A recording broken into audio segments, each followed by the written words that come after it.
Morning. Good morning না না morning না নাইট সেটা বলা মুশকিল। না না অবশ্যই, কারণ ব্রহ্ম মুহূর্তের কাছাকাছি তো।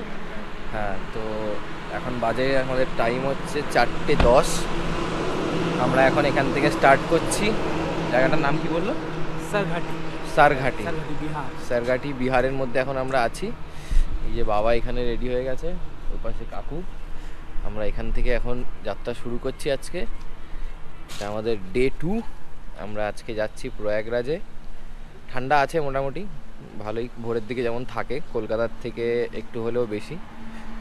তো যাচ্ছি আমরা ওইদিকে এখন। শুরু করি আজকের দিনটা, এরপরে বাকি আলো ফুটলে তখন আরও আপডেট দিতে থাকবো যে কোন দিকে যাচ্ছি না যাচ্ছি, কীরকমভাবে যাচ্ছি। এই বাইকে করে একটা টিম আসছে, এরাও হয়তো কলকাতা থেকেই আসছে, এরাও যাচ্ছে কোনো রকম। তো শুরু করছি আমরা। রাধে রাধে। রাধে রাধে।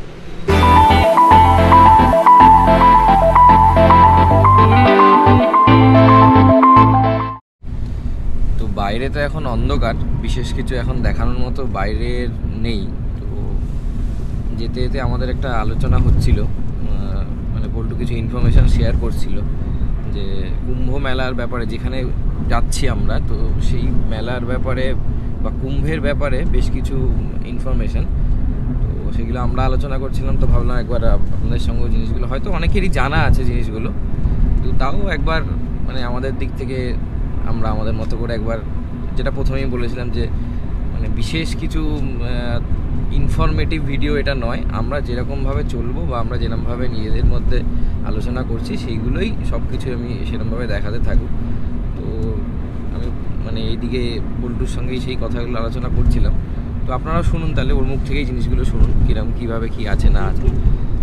হ্যাঁ, তো আমরা যেটা আলোচনা করছিলাম যে এই কুম্ভ বা কুম্ভের ব্যাপারটা নিয়ে, কী বলছিলি তুই সেটা বল। প্রথম কথা যেটা সবাই জানে যে, একটু জোরে বলতে হবে, হ্যাঁ, নাহলে কিন্তু আওয়াজ আসবে। প্রথম কথা যেটা সবাই আমরা জানি যে কুম্ভ মেলা কী কারণে হয় সেটা জানে, যে যেটা আমাদের পৌরাণিক বা শ্রীমদ্ ভাগবতমে যেটা লেখা রয়েছে যে অমৃত মন্থনের যে সময়, ওই সময়ে যে দেবতা এবং অসুরদের মধ্যে যে একটা মন্থন করা হয়েছিল, মন্দরা পর্বতকে মাঝখানে দাঁড় করিয়ে, এটা তো সবাই জানে। কিন্তু ঘটনাটা হচ্ছে যে সেই মন্থনটা কেন করা হলো, এটা তো সবাই জানে। দেবতার অসুরের মধ্যে একটা মানে যুদ্ধের পরিস্থিতি, বা সেই সময় দুর্বাসা মুনির শাপে দেবতারা তাদের পদ, ইন্দ্রর ক্ষমতা দুর্বল হয়ে গেছিল, ক্ষমতা লোপ পেয়েছিল, এবং সেই সুযোগে অসুরদের প্রতিপত্তি বৃদ্ধি হয়েছিল। তাই তখন অসুররা ইন্দ্রলোক দখল করে নিয়েছিল। এমতো অবস্থায় সমুদ্র মন্থনের পরামর্শ দেয় শ্রী বিষ্ণু ভগবান। এটা সবাই জানে, মোটামুটি একটা খুবই আলোচিত প্রসঙ্গ। কিন্তু আজকে যে 144 বছর পরে কুম্ভ মেলা হচ্ছে, এটা কেন, ভারতবর্ষের ইতিহাসে এই মেলার কি গুরুত্ব আছে, এটা নিয়ে আমরা একটু আলোচনা করতে চাই। সেটা হচ্ছে মেন কথা। মোটামুটি ঐতিহাসিকরা প্রায় 600 AD থেকে 600 AD থেকে ভারতবর্ষে মেলা নিয়ে যে একটা জনমানুষের একটা সঙ্গম হয়, সেখানে মানুষের একটা মিলন হয় বা গ্যাদারিং হয়, এটা লক্ষ্য করা যায়। আর সেই সময় যেমন আজকে দেখছেন আপনারা, আমাদের কেন্দ্রীয় সরকার বা ইউপি গভর্নমেন্টও মেলাটাকে নিয়ে অনেক ভেবেছে। প্রচুর মেলাটা আয়োজন করার ক্ষেত্রে প্রায় 5000 কোটি টাকা এই মেলার মানে ইনফ্রাস্ট্রাকচার থেকে সব কিছুতে এইতে মানে বিনিয়োগ করা হয়েছে। ঠিক এটা কিন্তু ঐতিহাসিক সময় থেকেও সেই সময় রাজারা যারা যেরকম সময় ক্ষমতায় ছিলেন, তারা কিন্তু সেইভাবেই মেলাটাকে অ্যারেঞ্জ করার চেষ্টা করতেন। আর একটা খুব ইন্টারেস্টিং বিষয় হলো যে 300 AD-তে যখন বিখ্যাত পর্যটক হিউয়েন সাং, চীনা পর্যটক, তিনি সমস্ত যারা ভারতবর্ষে ঘুরেছেন বিভিন্ন জায়গায় আমরা পাই তার হিউয়েন সাং কিন্তু এই কুম্ভ মেলা অ্যাটেন্ড করেছিল এবং প্রয়াগরাজে স্নান করেছিল। এটাও কিন্তু ঐতিহাসিক নিদর্শন রয়েছে। এটা কিন্তু একটা খুব ইন্টারেস্টিং বিষয় যে তখন থেকে যে প্রয়াগরাজে মেলা বা কুম্ভ মেলা ভারতীয় সংস্কৃতির সাথে যে কতটা ওতপ্রোতভাবে জড়িত সেটা কিন্তু বোঝা যায়। আর শঙ্করাচার্যের কথা তো বলবি, তিনি এই আমাদের 4টে ধাম প্রতিষ্ঠা করে হিন্দু সনাতন ধর্মকে আরও যেভাবে নতুন আলোয় নিয়ে এসছেন সেটাও কিন্তু অবশ্যই একটা আলোচ্য বিষয়। যাই হোক, মেন কথা হচ্ছে যে কুম্ভ মেলাতে কিন্তু মানুষের একটা, এখানে কিন্তু বরাবরই আমরা যতই বলে থাকুক ভারতবর্ষে অনেক সময় জাতিভেদ প্রথা বা এইসবের বিভিন্ন কিছু আছে, বা অনেক সময় কিছু এমন ঘটনা ঘটেছে অনভিপ্রেত যেটাতে কিন্তু জাতিভেদের একটা বিষয় থেকে থাকে। কিন্তু কুম্ভ মেলা কিন্তু একটা সারা পৃথিবীর কাছে এরকম একটা নিদর্শন যেখানে জাতি ধর্ম বর্ণ নির্বিশেষে সবাই একটা এই মানে একটা অনুষ্ঠানে, একটা আয়োজনে সবাই এখানে পার্টিসিপেট করে, সবাই এখানে স্নান করতে আসেন, নিজেদের কালচারকে এখানে প্রকাশ করেন, এবং কতগুলো যে সম্প্রদায় আছে আমাদের সেখানে একটা সর্বধর্ম মানে মিলিত এবং সর্বমতকে এক জায়গায় নিয়ে এসে আজকে এটা কিন্তু একটা ঐক্যের বিষয়। তো এই কুম্ভ মেলার গুরুত্বটা অনেকই, বর্তমানে আমি অনেকে দেখেছি যারা, এটা আমার বলতে ইচ্ছা করে, অনেকে আছে যারা একটু তথাকথিত ইন্টালেকচুয়াল বলে নিজেদেরকে প্রকাশ করে, তারা অনেক সময় এই মেলাটার অনেক রকমভাবে কেন কি এইসব বলতে চায়, বা সে তাদের কাছে আমার প্রশ্ন যে অন্তত আপনি লাইফ টাইমে একবার হলেও আপনাকে কুম্ভ মেলায় অ্যাটেন্ড করা উচিত। কারণ ইতিহাস সংস্কৃতি যা বলছে তাতে কিন্তু কুম্ভ মেলার একটা অসাধারণ গুরুত্ব আছে। আর নয়তো ইউনেস্কো এটাকে একটা স্বীকৃতি দিত না, এবং সারা পৃথিবীতে যত রিলিজিয়াস গ্যাদারিং হয় তার মধ্যে এটা সবথেকে অন্যতম এবং সেরা বলে ইউনেস্কো ঘোষণা করেছে। এগুলো আমাদের মাথায় রাখা উচিত। আর 144 বছরে হয়তো আমাদের জীবনকাল কেন, আগামী 2 প্রজন্মের জীবনকালেও আর কুম্ভ মেলা তারা দর্শন করতে পারবে কিনা এটা কিন্তু একটা অনেক বড় ব্যাপার। আর কিছু বল জানার থাকবে? হ্যাঁ, তো এরকম বেশ কিছু ইনফরমেশান এগুলো তো পুরো ট্রিপে চলতেই থাকবে, মানে যখন যখন যেটা নিয়ে আলোচিত হবে বা আমরা যেগুলো নিয়ে সেরকমভাবে যখন চিন্তাভাবনা করবো, কথাবার্তা বলবো, সেগুলো আমরা জানাতে থাকবো। বাকি অনেক কিছুই আছে মানে যেগুলো ও আরও শেয়ার করবে আগামী সময়, তো সেগুলো যখন যখন হবে সেগুলো আপনার সঙ্গে সেরকমভাবে আমরা শেয়ার করতে থাকবো। বাকি আপাতত এখনকার জন্য এইটুকুই থাকলো আর কি। তো দেখা যাক, আবার রাস্তায় চলতে চলতে যদি সেরকম কিছু কথা বলার মতো জিনিস আসে তাহলে নিশ্চয়ই জানাবো। আর একটা জিনিস বলে দিই, একটা কি বলি, ইনভেনশন যখন এসেছিল তখন ওই মেলাটা অ্যারেঞ্জ করেছিল রাজা হর্স তখন ছিল ওই অঞ্চলের রাজা, এবং তিনি সম্পূর্ণ এটা অ্যারেঞ্জমেন্ট করেছিলেন কুম্ভ মেলায়। এবং সেই সময় কিন্তু প্রায় কয়েক হাজার লোক ওই কুম্ভতে অ্যাটেন্ড করেছিল। সেই সময় স্বাভাবিক কারণেই জনসংখ্যা অত ছিল না, সেই সময় অনেক সেই হিসাবে আর কি। আর আরেকটা বিষয় হচ্ছে, সম্ভবত আমি যদি খুব ভুল না করি 1981 সালে বা 1900 ওরকম একটা 80-র দশকের আগে একবার কুম্ভ মেলা হয়েছিল। সেই সময় কুম্ভ মেলায়, যে এখন বলছি যে এইবার কুম্ভ মেলাটা 5,000 কোটি টাকার খরচ, সেই সময় ওই 80-র দশকে বা তার আগে একটা যে কুম্ভ, আমি সালটা এখন এক্স্যাক্টলি মনে করতে পারছি না, তখন যে কুম্ভ মেলাটা হয়েছিল তখন কিন্তু 69,000 টাকা খরচা হয়েছিল, এবং সেটা বর্তমান বাজার ভ্যালুতে যদি আমি এখন মেলাই প্রায় 16 কোটি টাকার ওপরে হবে। তো সেটা বিচার করবেন যে সেই সময় থেকে এখন কতটা টাকার ভ্যালু বেড়ে গেছে বা কমে গেছে। সে তো অবশ্যই, মানে 1980 সাল থেকে আজকে আমরা 2025-এ দাঁড়িয়ে আছি, আগেই হয়তো।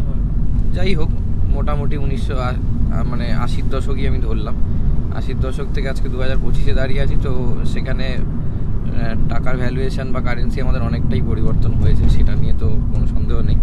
তো মানে জিনিসটার অ্যাকচুয়াল বোঝানোর কারণ বা এই এত কিছু বলার কারণ একটাই, যে এই যে মেলাটা এটা শুধুমাত্র একটা মানে ধার্মিক সমাগম সেটা নয়, এটা নিয়ে একটা আমাদের ভারতবর্ষের মানে ইমোশন বলুন বা যেটাই বলুন সেটা আমাদের সঙ্গে জড়িত আছে। বহু কাল থেকে অর্থনীতিরও ব্যাপার আছে, বহু কাল থেকে এটা চলে আসছে এবং সেইটার জন্যই এটার এত কিছু মানে মাহাত্ম্য বা ব্যাপার, সেটাই অ্যাকচুয়াল বোঝানোর কারণ বা এত কিছু বলার কারণ আমাদের।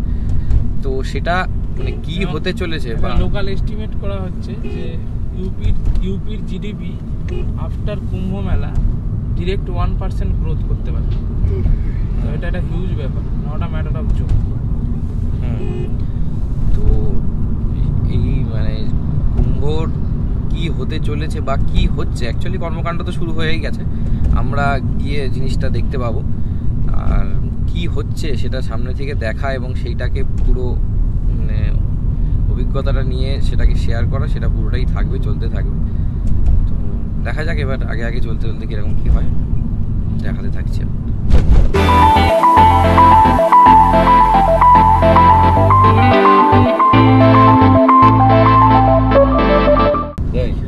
यूपी में आपका स्वागत है। এখন কি বিহারে আছে? এই জাস্ট আমরা ইউপি এন্টার করলাম, বিহারের বর্ডার ছেড়ে আমরা ইউপিতে ঢুকলাম। এখন দিনের আলো অনেকটাই, উত্তরপ্রদেশ সূর্য আমাদের পেছন দিক থেকেই উঠবে।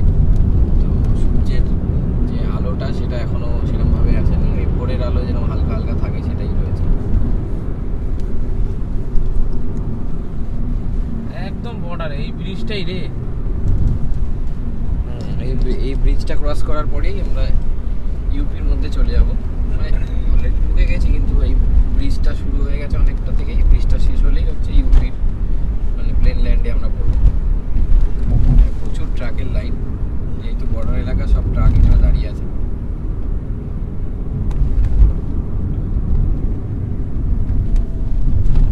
কুয়াশা আছে প্রচুর, মানে বাইরের দিকে দেখা যাচ্ছে না, অনেকটাই কুয়াশা জমির ওপরগুলো সব কুয়াশায় ঢেকে আছে। সর্ষের ক্ষেত, তারপরে কুয়াশা ভালো পরিমাণেই আছে। এখন বাজে 7:40।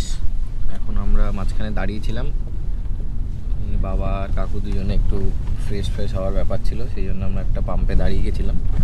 তো ফ্রেশ হওয়া হয়ে গেছে, এখন আমরা আবার স্টার্ট করেছি। এখন এখান থেকে আর আমাদের বাকি দেখাচ্ছে 134 কিলোমিটার, তাই তো? 150 কিলোমিটার মতো দেখাচ্ছে বাকি আছে। তো 3 ঘন্টা 3.5 ঘন্টা টাইম দেখাচ্ছে। রাস্তা এখানে অবস্থা কিছুটা খারাপ আছে, তাই জন্য একটু সময় বেশি লাগবে হয়তো, দেখা যাক। বাকি তো এখন তো সকালের আলো ফুটে গেছে, জ্যামটাও বেশি হবে এখন, মানে গাড়িগুলো এখন বেড়ে গেছে রাস্তায়। তো যাচ্ছি সেইভাবেই, দেখা যাক। বাকি তো যত এগোবো তত আস্তে আস্তে বুঝতে পারবো যে ওই দিককার রাস্তাঘাটের কীরকম কী পরিস্থিতি, কী আছে না আছে। এই আমরা গঙ্গা পার করছি, এই আমরা বেনারসের দিকে প্রবেশ করছি এখন। ওই দিকটা বেনারস, কাশিধাম এইদিকে হ্যাঁ হচ্ছে কাশী। সব গঙ্গার পশ্চিম পারে যত তীর্থস্থান। হর হর গঙ্গে, হরে হরে হরে মহাদেব, জয় মা অন্নপূর্ণা। বেনারসের দিকে ঢুকছি। বেনারস এখানে আসতে হবে। হ্যাঁ আমরা এসেছিলাম তো, আমি বেনারস ঘুরে গেছি।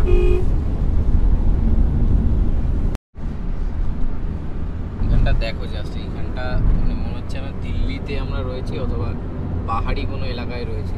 কাশ্মীর চারিদিকে পুরো কুয়াশায় ভর্তি হয়ে গেছে, কিছুই দেখা যাচ্ছে না, ভিজিবিলিটি পুরো ডাউন হয়ে গেছে। চারিদিকে পুরো এলাকাটা এরকম কুয়াশায় ভর্তি হয়ে আছে। কোহরাই কোহরা, হঠাৎ করে মানে 5-7 কিলোমিটার থেকে হঠাৎ করে এটা শুরু হয়ে গেছে এরকম কুয়াশা ভর্তি।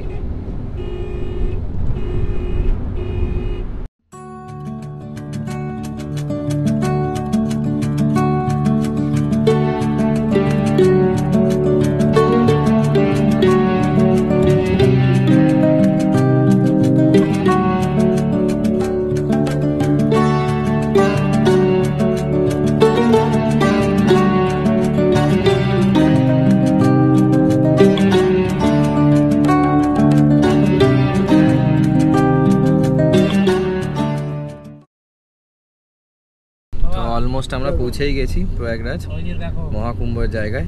এই সামনে একটা গেট আছে, এই গেট থেকেই মোটামুটি এরিয়া শুরু হয়ে যাচ্ছে, যে কুম্ভের যে ভেতরকার যে এরিয়া সেটা শুরু হয়ে যাচ্ছে।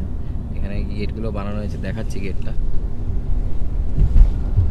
এই হচ্ছে সেই গেট, সরস্বতী গেট মনে হচ্ছে এটা।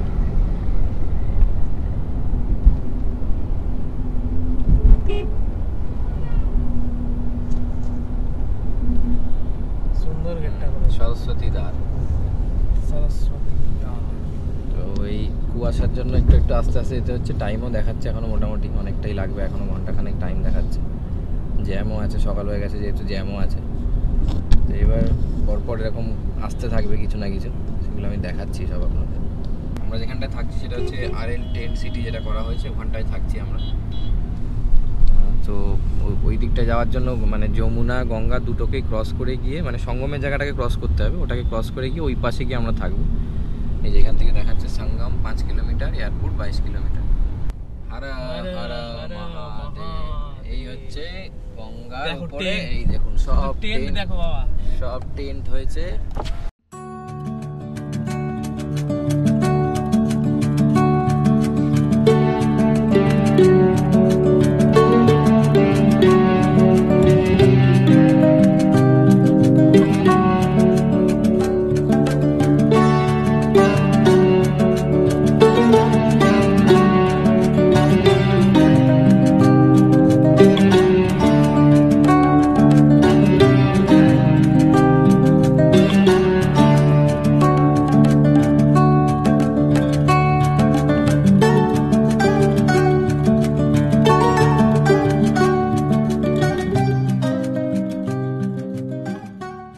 এই ব্রিজটা হচ্ছে আবার যমুনা ক্রস করবো আমরা, মানে এর আগে একটা ব্রিজ ক্রস করলাম সেটা গঙ্গা ছিল, এবার হচ্ছে এখন আমরা যমুনার উপর দিয়ে আবার যাব। যমুনার উপর দিয়ে গিয়ে তারপরে হচ্ছে আমরা আবার উল্টো দিকে আসতে হবে আমাদের RL দিকে, মানে মাঝামাঝি জায়গাতে। এখন আমরা যমুনার উপরের দিকে যাব, তো এই ব্রিজটা ক্রস করার পরে যমুনা। এটা হচ্ছে যমুনার উপর দিয়ে ব্রিজ, এই ব্রিজ দিয়ে আমরা নাইনি ব্রিজ, এটা নাইনি ক্রস করবো। এটাকে বলে নাইনি ব্রিজ। তো এটা খুবই বিখ্যাত একটা যমুনা bridge। মাইয়া কি, হ্যাঁ এই জয় হো। যমুনা নদী। এদিক দিয়ে বৃন্দাবন দিয়ে আসছে দেখো। এই যে ওইদিকে যমুনা, হ্যাঁ যমুনা মহারানী। এই হচ্ছে সেই ব্রিজ। যমুনা মাইয়া কি, জয় হো জয় হো।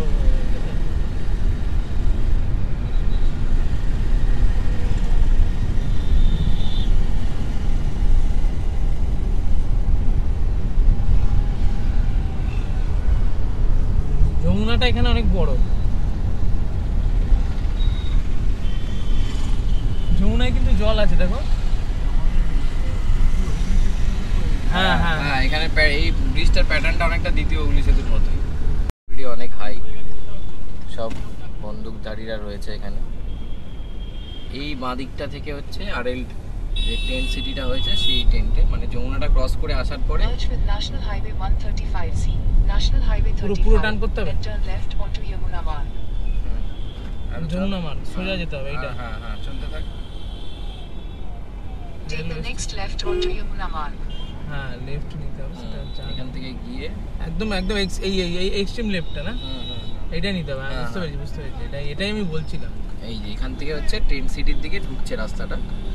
এই রাস্তাটা এখান থেকে গিয়ে মানে সিটি মানে ট্রেনগুলো এখান থেকে দেখা যাচ্ছিল নদীর উপর থেকে, কিন্তু রাস্তাটা এখান থেকে আমরা ঘুরে যেতে হবে।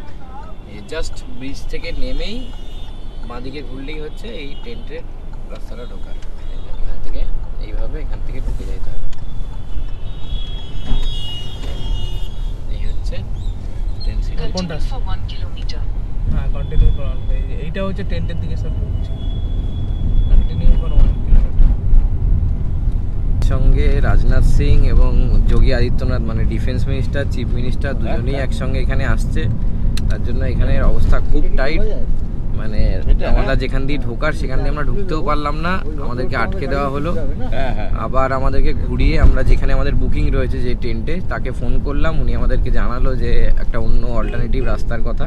তো সেটাতে যাওয়ার জন্য আমাদের এখানে এই যেটা হচ্ছে কুম্ভের কুম্ভ, সেই কুম্ভ এটা এখনও কাজ চলছে, রং টং হচ্ছে। তো আমরা এখন আবার ঘুরে সেই রাস্তার দিকে যাচ্ছি, মানে সেন্ট্রাল জেলের যে রাস্তাটা আছে এখানে RL-এর, সেই সেন্ট্রাল জেলের ওখানে যাব, উনি ওখানে আসবেন, ওখান থেকে এসে উনি আমাদের পিক করবেন। তো আমরা যাচ্ছি এখন ওই দিকটাতেই। তো এই সামনে যাচ্ছে আমাদের যে টেন্টের ওনার ব্রজকিশোর রাও, ব্রজকিশোর রাওয়ালজি। ইনি আমাদের নিয়ে এসছে এখানে। ওনার নাম্বারটা আমি দিয়ে দেবো, অসুবিধা নেই, আপনারা চাইলে আসতে পারবেন। এই হচ্ছে পুরো টেন্ট সিটি। এইখান থেকে উনি আমাদের পারমিশন করিয়ে নিয়ে আসলেন ভেতর দিয়ে, ওখান দিয়ে যেখান দিয়ে আসতে দিচ্ছিল। এনারই টেন্ট, এই যে বিষ্ণুধাম কটেজ, এখানেই আমরা থাকবো। তো উনি আমাদেরকে এখানে নিয়ে এসছেন, এখানে আমরা এখন গাড়িটা পার্কিং করাবো। পার্কিংয়ের জন্য ইয়ে করছেন, আমরা এখানে পার্কিং করাবো। এটা হচ্ছে আমাদের মানে স্টে এখানে, এটাই হচ্ছে টেন্ট সিটি। এখান থেকে এই রাস্তাটা এসছে, এখান থেকে এসে এই ভেতরে এখানে সব রুমগুলো আলাদা আলাদা করা হয়েছে। আমাদের রুম এইটা দেখাচ্ছি, আমাদের রুমটা পরে। তো এইটা হচ্ছে এই পুরো সিটিটা, এখানে চারিদিকে এরমভাবে রুমগুলো আছে। পুরোটা পরের দিকে ঘুরে দেখাচ্ছি, কিন্তু জাস্ট এসছি, আমাদের আগে চেক ইনটা করে নিই। এখন সব চেক ইনটা আগে করে নিই, তারপরে বাকি জিনিসগুলো দেখাচ্ছি যে কীরমভাবে কী আছে না আছে। তো এইটা হচ্ছে আমাদের রুম, এটা রুম ট্যুর দিচ্ছি একটা। এই রুমের সাইজটা অনেকটাই বড়। এখানে একটা সোফা আছে, এখানে একটা দুটো বেড আছে, এখানে একটা বেড, এই পাশে একটা বেড আছে, দুটো বেড আছে। যে বাবা এখানে বসে ফোন করছে কাউকে। এখানে একটা আয়না আছে, এখানে ওয়াশরুম আছে। তাহলে টেম্পোরারি জিনিস এগুলো সব, এগুলো যদি দেখো তাহলে এগুলো সব মানে প্লাইয়ের এই করা, তার উপরেই সব বানানো, তার উপর প্যারিস দিয়ে করা। এখানে একটা সোফা আছে, একটা টেবিল দিয়েছে, এখানে দুটো চেয়ার আছে। ভালোই এমনি রুমটাকে, উপরে অ্যাডজাস্টার আছে, তার তলায় এরকম ফলস সিলিংয়ের জন্য একটা কাপড় দিয়ে এরকম একটা ডিজাইন করেছে। বেডের জায়গাও ভালো, এখানটা সাইড টেবিলও দিয়েছে, মানে একটা ইলেকট্রিক কেটলি, এদিকে কম্বল, যথেষ্ট মোটা কম্বলগুলো, কম্বল দিয়েছে। একটা টেবিল আছে, এই টেবিলের এখানে সব ইয়ে রাখা আছে। এই হচ্ছে আমাদের রুম ট্যুর। এখন আমরা ওই লাঞ্চের জন্য টাইম হয়েই গেছে মোটামুটি, ওনারা লাঞ্চ বানাচ্ছে। ওই লাঞ্চটা হয়ে গেলে আমরা ওই সবাই এক এক করে ফ্রেশ হয়ে নিচ্ছি, কারণ সকাল থেকে কারো ফ্রেশ হওয়ার টাইম হয়নি। তো এখন ফ্রেশটা হয়ে নিয়ে আমরা অল্প কিছু কি খেয়ে বাকি যে জায়গাগুলো আছে, মানে ওই মহাদেবের মন্দির, তারপরে লেটে হনুমান, এইগুলো সব আমরা দেখার এখন একটা প্ল্যান করেছি। তো ইচ্ছা আছে সেগুলো সব পরপর এক এক করে দেখাবো তোমাদেরকেও সব, সেগুলো কি কোথায় কোথায় যাচ্ছি না যাচ্ছি। এখন আমরা বেরিয়েছি, আমরা এখন যাচ্ছি এইখানে আশপাশের মন্দিরগুলো দেখতে। বাবা আর আমি হাঁটছি, ওরা দুজন আগে আগে হাঁটছে। এখন আমরা যাচ্ছি এখানে যে মন্দিরগুলো আছে, লেটে হনুমানজি, ফির মানে ওই শিবের মন্দির, এইগুলো সব দেখতে যাচ্ছি। বাকি রাস্তা দিয়ে এখন হেঁটে হেঁটেই যাচ্ছি, কারণ এখানে আজকে ওই রাজনাথ সিং আসছে বলে সব গাড়ি ঘোড়া বন্ধ করে রেখেছে। তো আমাদের হেঁটেই যেতে হবে। বাকি ওখানে কাছাকাছি গিয়ে তারপরে দেখি কিভাবে কি করা যায়। এখন আমরা এই টোটোতে করে, একটা টোটো ধরেছি আমরা, টোটো করে এখন আমরা যাচ্ছি সোমেশ্বর মন্দির, তাই তো? সোমেশ্বর মন্দির যাচ্ছি, প্রয়াগরাজের মানে মেন গার্জিয়ান ভগবান সোমেশ্বর মহাদেব হচ্ছে এখানকার মানে একদম গার্ডিয়ান বলে, মানে ইয়ে পাল বলে না, যে মানে ক্ষেত্রপাল তিনি ক্ষেত্র, এখানকার ক্ষেত্রের যিনি পাল, ওই এখানে ক্ষেত্রপাল। এই ট্রেনটা দেখাও, এইগুলো হচ্ছে টেন্ট, এখানে সব এতগুলো টেন্ট হয়েছে, সব সাধু সন্ন্যাসীরা এর মধ্যে আছে।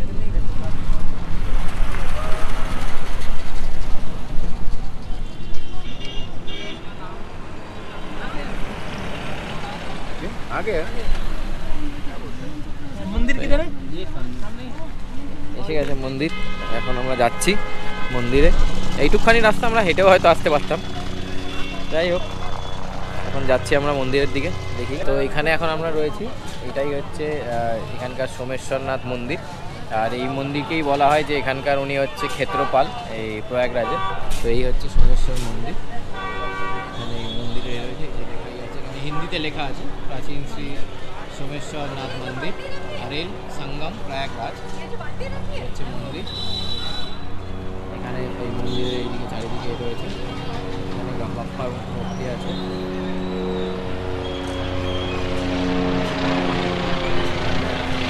দোকানপাট আছে,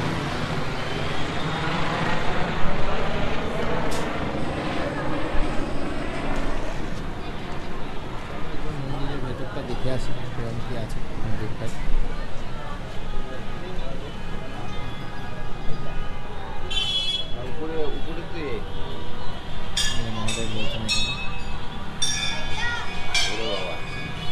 সেফটি আছে। बजरंग बली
এখন আমরা যাচ্ছি लेटे हनुमान जी देखते। तो एखान दिए बोलो गंगा मैया की जय, बोलो यमुना मैया की जय, तीर्थराज प्रयागराज की जय। তো আমরা এখান দিয়ে যাচ্ছি এখন। এখানে যে অস্থায়ী ব্রিজগুলো বানানো হয়েছে এই ব্রিজগুলোর উপর দিয়ে আমরা যাচ্ছি।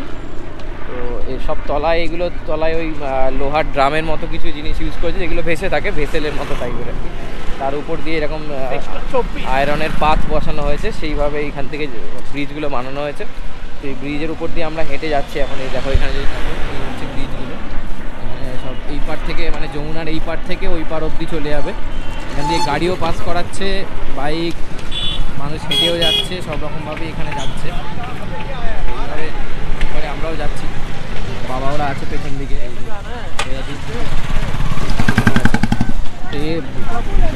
এই ব্রিজটার নাম দিয়েছে পিপা পুল, মানে এখানে সব পুলের নামই পিপা পুল। এটা মানে ওই যেহেতু নিচে ওই মানে আমাদের বাংলায় যেটাকে পিপে বলে, সোজা কথা তেলের পিপে যেরকম ওই পিপে নিচে ইউজ করা হয়েছে, তাই জন্য এটার নাম পিপা পুল হয়েছে। তো এই হচ্ছে ব্যাপার। এখন এই দেখো এখান থেকে একটা গাড়িও আসছে, পাশ দিয়ে একটা গাড়ি ক্রস করবে, এই একটা গাড়ি ক্রস করছে। তো যাচ্ছি এখন আমরা, দেখি কীরকম মন্দিরের কি আছে সেগুলো আমরা দেখাচ্ছি তোমাদের সঙ্গে শেয়ার করব অবশ্যই। যেগুলো আমরা দেখছি সেগুলো সবটাই শেয়ার করছি তোমাদের সঙ্গে, বাকিটাও শেয়ার করব, দেখতে থাকো। এখানে আমরা হেঁটে যাচ্ছি এই টেন্টের পাশ দিয়ে। এখানে সব টেন্টগুলো রয়েছে। এখানে যখন ভান্ডারা চড়িয়েছে কেউ, তো এখানে সব ওই সবসময় প্রসাদ এরকম দিতে থাকছে। তো খাবার দাবার এখানে সবসময় কেউ না কেউ এখানে এই পুজোর চড়াচ্ছে, সবাইকে খাওয়াচ্ছে। খাবার দাবার এখানে অর্ডার অ্যাভেলেবেল। তো তোমরা আসলে এখানে এরকম প্রসাদ সবসময় পেতেই পারবে, কোনো অসুবিধা নেই। বাকি এখানে এইদিকে সব টেন্টগুলো রয়েছে, এই যে আমার পেছন দিকে দেখো এইগুলো সব টেন্টগুলো রয়েছে এখানে। তো দুপাশেই আছে এরকম, ওই দিকের পাশটাতেও আছে, এই পাশটাতেও আছে, এগুলো সব টেন্ট করা হয়েছে এখানে। এখানে আমি আর বাবা দাঁড়িয়ে আছি, ওরা দুজন কোথায় আগে পরে কোথাও একটা আছে, আগে আছে, ওরা আগে আছে, ওরা ওই ফুলটা দিয়ে যাচ্ছে, ওই পাড়ে থেকে যেতে হবে। তো এই যে আমরা এখন পিপা পুলের মাঝখানে আছি। এইখানে দেখতে পাচ্ছ সবাই স্নান করছে এই জায়গাটাতে। এইখানেই সবাই এইখান দিয়ে ঘিরে দেওয়া হয়েছে, এই জায়গার মধ্যেই কোমর সমান জল। এই দেখো অদ্ভুত জিনিস।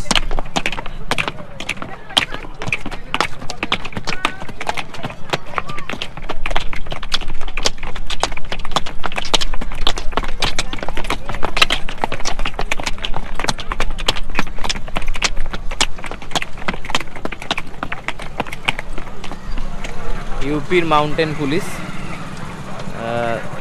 সব এখানে আজকে মার্চ করছে, যাতে ওই সিকিউরিটি সব কোনোভাবে কোনো অসুবিধা না হয়। এইখানে যদি দেখো ওই লোহার জিনিসগুলো, এই বড় বড় জিনিসগুলো দিয়ে ব্রিজটার বেসটা বানানো হয়েছে। লোহার জিনিস এরকম এইগুলো দিয়ে ব্রিজটার বেসটা বানানো হয়েছে। তো এরকম ব্রিজ মোটামুটি 30টা বানানো হয়েছে। টোটাল যমুনার উপরে গঙ্গার উপর দিয়ে 30টা ব্রিজ এরকম বানানো হয়েছে। আর এই ব্রিজের উপর দিয়েই এখন যাতায়াত সব কিছু মানুষের নির্ভর করছে। এখানে লোকজন স্নান করছে, এই পাশটাতেই ছোট ছোট নৌকাগুলো আছে, এগুলো নিয়েও লোকে স্নান করতে যাচ্ছে। প্লাস এই জায়গাটা ঘিরে দিয়েছে, এই জায়গাটার মধ্যেই হচ্ছে সব স্নান করার যত জিনিসপত্র আছে। অলমোস্ট আমরা ব্রিজটা কভার করে এসেছি হেঁটে, আর একটুখানি বাকি আছে। মানে অনেকটাই লম্বা ছিল, তারপরে মাঝখানে দাঁড়িয়ে যেতে হচ্ছিলো, গাড়ি আসছিল, কিছু ছবি ফবি তুললাম আমরা, তো সেই কারণেই একটু সময় লাগলো। এই হেঁটে হেঁটে যাচ্ছি এখন, এসেই গেছি অলমোস্ট। এইদিকে চলে এসেছি আমরা এখন, এই উঠে যাবো এখান থেকে। বাইরের গাড়ি কোনো কিছু অ্যালাউ করছে না এখানে, যারা আখাড়াতে আছে বা যাদের ইউপি লোকাল নাম্বার আছে প্রয়াগরাজের, তাদেরকেই একমাত্র পারাপার করতে দিচ্ছে, বাকি কারোর জন্য এখানে কোনো গাড়ি নিয়ে আসা যাবে না। তো তোমরা কেউ গাড়ি নিয়ে আসলে গাড়ি নিয়ে তোমাদের টেন্টেই, মানে যেখানে বুকিং থাকবে সেখানেই তোমাদের গাড়ি রেখে দিতে হবে, এখান দিয়ে তোমরা গাড়ি নিয়ে পারাপার করতে পারবে না। তো এই একটা ইনফরমেশান। বাকি এখন আমরা যাচ্ছি, দেখি এখন আমাদের ওই বলতো একটা আখাড়ার খোঁজ পেয়ে, মানে ওর চেনাশুনো একজন বলেছে আখাড়ার খোঁজ দিয়েছে, সেখানে আমরা এখন যাব। আমরা ওয়েট করছি, বাবা ওরা দুজন এখনও আসেনি, ওরা আসলে তারপরে আমরা যাওয়া শুরু করবো। তো আমরা এখনও কিছু বুঝতে পারছি না যে কোথায় যাব, হেঁটেই চলেছি আমরা। কেউ এখানে অ্যাড্রেস বলতেই পারছে না যে কোন জায়গাটা, যাকে জিজ্ঞেস করছি কেউ বলছে এদিকে, কেউ বলছে ওদিকে। তার থেকেও বড় কথা, কোনো অটো বা কিছু যেতে পারছে না, কোনো কিছুই যাবে না, সব কিছু বন্ধ করে দিয়েছে এখানে, মানে একটা যাতা অবস্থা এখানে। তো আমরাও ডিসাইড করতে পারছি না যে কোন দিক দিয়ে যাব, কারণ আমাদের যেতে হবে আলটিমেটলি ওই পারে। এবার ওই পারে এই লেটে হনুমানের যে মন্দিরটা আছে সেটাও ওই পাড়ের দিকেই দেখাচ্ছে, প্লাস আরও 2-3টে যে মন্দির আছে সেগুলো ওই পাড়ে দেখাচ্ছে। তো আমরা সেই জন্য এখনও বুঝে উঠতে পারছি না কোন দিকে যাব। দেখি এখন কি করা যায় না যায়। মানে এখানে গাড়ি ঘোড়া নিয়ে খুব অসুবিধা, মানে একমাত্র লোকাল গাড়ি ছাড়া এখানে কোনো কিছু চলছে না। মানে এইটা একটা সবথেকে বড় প্রবলেম। মানে এত বড় একটা মেলাতে এখানে পাবলিক ভেহিকেলগুলি অ্যাটলিস্ট অ্যালাউ করা উচিত, না হলে সাধারণ মানুষের তো মুশকিলই এখানে, যেটুকু বুঝতে পারছি এখানে। তো এখন আমরা ফিরছি, প্রায় সন্ধে হয়ে এসছে, লাইট চারিদিকে জ্বলে গেছে, এখানে দেখতেই পাচ্ছ চারিদিকে লাইটগুলো জ্বলে গেছে। এই আমার পেছনেও দেখো লাইট জ্বলে গেছে, এখানে সব এই পাশের দিকেও দেখতে পারো, এখানে সব লাইট জ্বলে গেছে। তো এখন মোটামুটি সব রকম আখাড়াতেই কাজ, এই অনুষ্ঠানগুলো চলছে। আমরাও এক বাবার ওখানে গেছিলাম, যিনি এখন বৃন্দাবনের মোটামুটি ভালো দায়িত্ব আছে। তো ওখানে আমরা গেছিলাম, ওনার দর্শনও হয়েছে, সামনে থেকে আমরা দেখেওছি। এখন এই দিকটা দেখো কত সুন্দর লাগছে, কত সুন্দর আলো দিয়ে পুরো জায়গাটাকে সাজিয়ে দিয়েছে। এগুলো সব এখানে সব বায়ো টয়লেট টাইপের বানিয়েছে, যাতে কিনা সবাই এখানে যারা আছে টেন্টে তারা যাতে এখানে টয়লেট নিয়ে কোনো সমস্যা না হয়। জানি না সাউন্ড কতটা আসছে, খুব চিৎকার করেই কথা বলছি, তাও বুঝতে পারছি না, প্রচুর আওয়াজ এখানে। বাকি চলো, ওইদিকে এখনও আমাদের নদীর ওই পাড়ে যেতে হবে, আবার যমুনার ওই পাড়ে যেতে হবে। তো গিয়ে বাকিটা জানাচ্ছি কিরকম কী হচ্ছে না হচ্ছে। ওই পাশটায় গিয়ে কিছু যদি আরও কোথাও যাই আজকে, আমরা লেটে হনুমান তো দেখা হলো না, যা আমাদেরকে হাঁটতে হলো এখানে গাড়ি ঘোড়ার চক্করে, লেটে হনুমান দেখা হয়নি। শুধু ওই পাশটা একবার দেখো তোমরা, জানি না ক্যামেরায় কতটা জাস্টিস করবে, শুধু ওই পাশটা দেখো, মানে মনে হচ্ছে কেউ তারা ও পাশে ভেঙে পড়েছে। এই হচ্ছে যমুনা, ওই পাশে আকাশটাও খুব সুন্দর হয়েছে, একটা লাল আভা রয়েছে আকাশের মধ্যে, আসবে ক্যামেরায় হালকা একটু আসবে। প্লাস এই যে মনে হচ্ছে না কিছু একটা অন্যরকম ওখানে হচ্ছে, মানে খালি চোখে যেটা দেখতে পাচ্ছি সেটা সত্যি মানে অদ্ভুত। সেটাকে এখানে যারা আসবে তারাই সামনে থেকে মানে জিনিসটাকে উপলব্ধি করতে পারবে। ফোন বা ক্যামেরা এগুলো কোনো কিছুই সেইভাবে এটাকে জাস্টিফাই করতে পারবে না, যেটা লাগবে। শুধু এখানে একটা লাইন বোঝা যাচ্ছে, কিন্তু গিজগিজ করছে লাইট, শুধু লাইট, অন্যরকম একটা সিচুয়েশন এখানে। হ্যাঁ, ওই রাস্তা দিয়ে এই যে ব্রিজ দিয়ে দেখো, এই জায়গাটা থেকে ব্রিজ দিয়ে সব মানুষ হেঁটে আসছে, এখান থেকে দলে দলে লোক আসছে, সবাই আসছে এখানে। এরকম একটা ব্রিজ দেখাচ্ছে, এরকম আরও ব্রিজ রয়েছে, আরও 28টা 29টা, এই পাশেও একটা ব্রিজ দেখো, এখান দিয়ে দেখো 32টা ব্রিজ লোকে হেঁটে আসছে। ওই পাশে ওই হচ্ছে বড় ব্রিজটা, যেটা দিয়ে আমরা আসার সময় গাড়িতে এসেছিলাম, ওই ব্রিজটা ক্রস করে। এই যে এখানে এখন শঙ্খধ্বনি হচ্ছে, লোকে এই যে সন্ধ্যা আরতি করছে এখানে গঙ্গাতে, এই যমুনাতে। এখানে অ্যাকচুয়ালি গঙ্গা যমুনা মিশেই গেছে, সঙ্গমটা তো ওপাশে, তো এখন এক জায়গাতেই হয়ে গেছে, এখন গঙ্গাও যা যমুনাও তাই।